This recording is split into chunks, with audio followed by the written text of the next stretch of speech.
Hello dear student, हमारे सच्चिदानंद learning channel में सभी विद्यार्थियों का स्वागत है। इस वीडियो में लोग देखिए कक्षा 12वीं का जो समाजशास्त्र का पेपर हाफ ईयरली पेपर हुआ यूपी बोर्ड का, इस पेपर को देखते हैं किस प्रकार से क्वेश्चन इसमें दिए गए हैं आए हैं।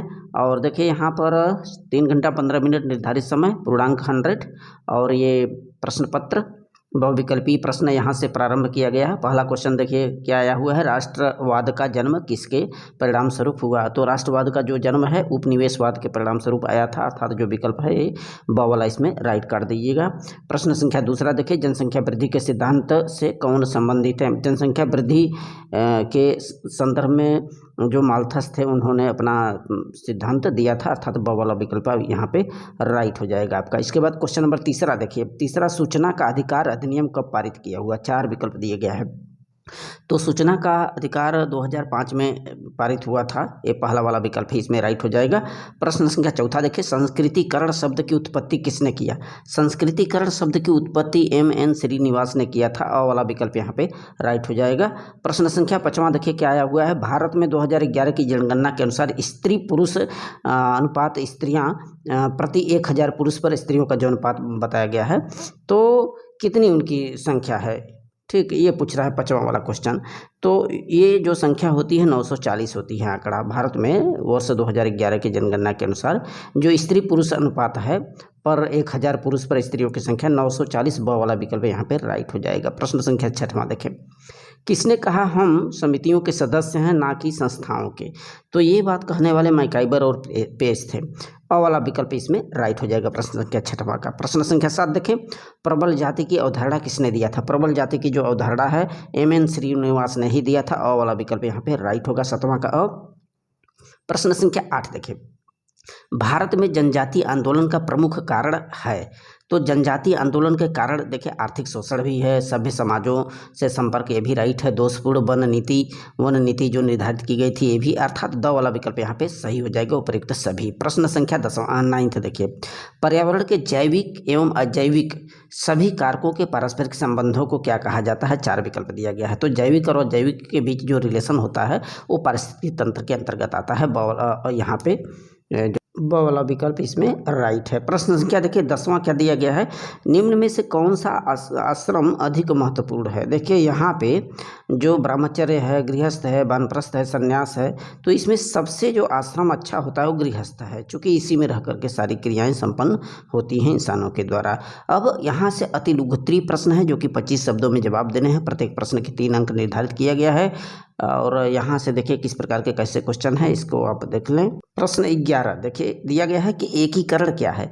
एकीकरण का मतलब कि समाज में जितनी भी यूनिट, जितनी भी इकाइयाँ हैं, सब मिलजुल करके काम करें, एक सूत्र में बंधें। इकाइयाँ जब समाज की सभी एक सूत्र में बंधती हैं तो उसको एकीकरण कहते हैं। 12वां वाला क्वेश्चन देखिए कि प्रजनन दर क्या होता है। तो प्रजनन दर वही है कि 1000 महिलाओं के पीछे जो जन्म लेने वाले शिशुओं हैं वो सकुशल जन्म लेते हैं, यानी कि उनकी मृतक संख्या कम होती है। अर्थात हम कह सकते हैं कि प्रति 1000 महिलाओं के पीछे जीवित जन्म लेने वाले बच्चों की संख्या को प्रजनन दर कहा जाता है। वहीं प्रश्न संख्या 13 देखिए, अनुसूचित जातियों की 2 समस्याएं बताइए। देखिए अनुसूचित जातियों की समस्याएं ये है कि जो सामाजिक आर्थिक दृष्टि से उनको हीन भावना से लोग देखते हैं। सेकेंडली ये है कि धार्मिक आधार पर भेदभाव, छुआछूत उनके साथ किया जाता है। सब तमाम समस्याएं रही हैं। प्रश्न संख्या 14 देखिए, ये दिया गया एक आदर्श राष्ट्र का विचार क्या है। एक आदर्श राष्ट्र का विचार, इसका मतलब ये होता है कि एक ऐसी परिकल्पना है जिसके अंतर्गत सांस्कृतिक समावेश शामिल किए गए हों, अर्थात वहाँ एक भूभागी राजनैतिक समुदाय से लोग जुड़े हुए हों। प्रश्न संख्या 15वां देखें, दबाव समूह का क्या अर्थ है। तो दबाव समूह का अर्थ उस शासकीय गतिविधियों द्वारा या उसके बिना ही राजनीतिक परिवर्तन लाने का प्रयत्न किया जाता है। इन सभी क्वेश्चनों को आप रिवीजन कर लें, देख लें डिटेल में। अब प्रश्न संख्या 16 देखिए, उदारीकरण की नीति क्या है।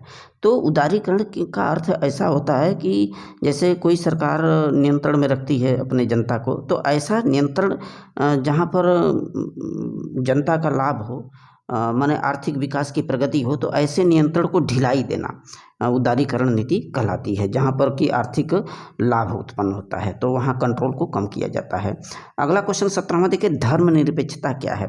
तो इसके अंतर्गत नैतिक आधार पर सभी धर्मों के प्रति सम्मान भावना का प्रदर्शन करना ही धर्मनिरपेक्षता कहलाती है। अगला क्वेश्चन देखिए दिया है, दलित से आप क्या समझते हैं?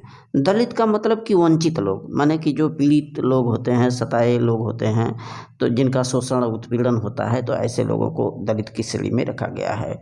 प्रश्न संख्या 19 देखिए, संस्कृति से क्या आशय है? संस्कृति से क्या समझते हैं? देखिए, समाज में जो भाषा है, रीति रिवाज, परंपरा है, जो पीढ़ी दर पीढ़ी लगातार कायम रहती है, चलती है, उसे हम संस्कृति से परिभाषित करते हैं। 20वां दिया है, विसंस्कृतिकरण शब्द का अर्थ बताइए।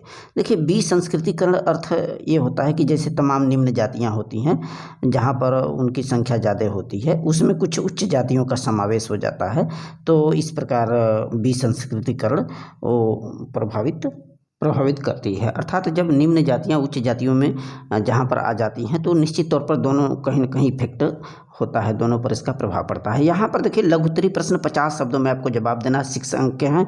इन सभी प्रश्नों को आपको चेक करके रखना है।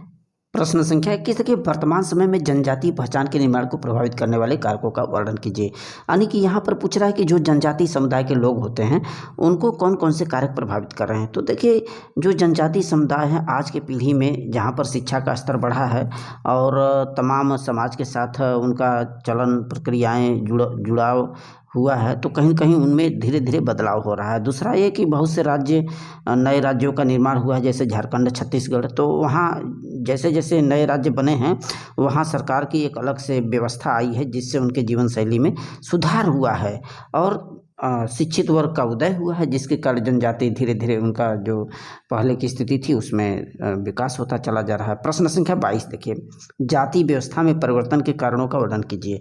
वही चीज़ पूछा है कि जाति व्यवस्था धीरे धीरे अल्टरनेटिव बदल रही है, लोगों के अंदर छुआछूत भेदभाव की भावना खत्म हो रही है, चूँकि शिक्षा का व्यापक असर हुआ है, लोग अब पढ़ लिख रहे हैं, स्त्रियाँ पढ़ रही हैं, औद्योगिकरण और नगरीकरण भी हुआ है।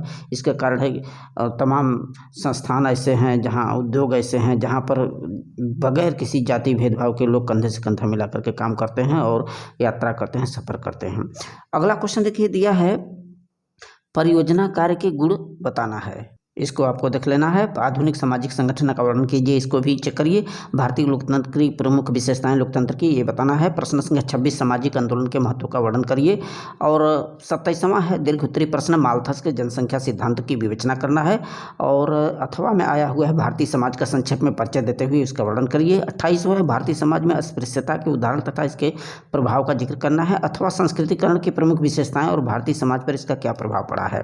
प्रश्न संख्या 29 दिया है, संवैधानिक मानदंड तथा सामाजिक न्याय को स्पष्ट करें। अथवा ऑप्शनल में आया है, जाति व्यवस्था की प्रमुख विशेषताओं का वर्णन कीजिए। So very thanks.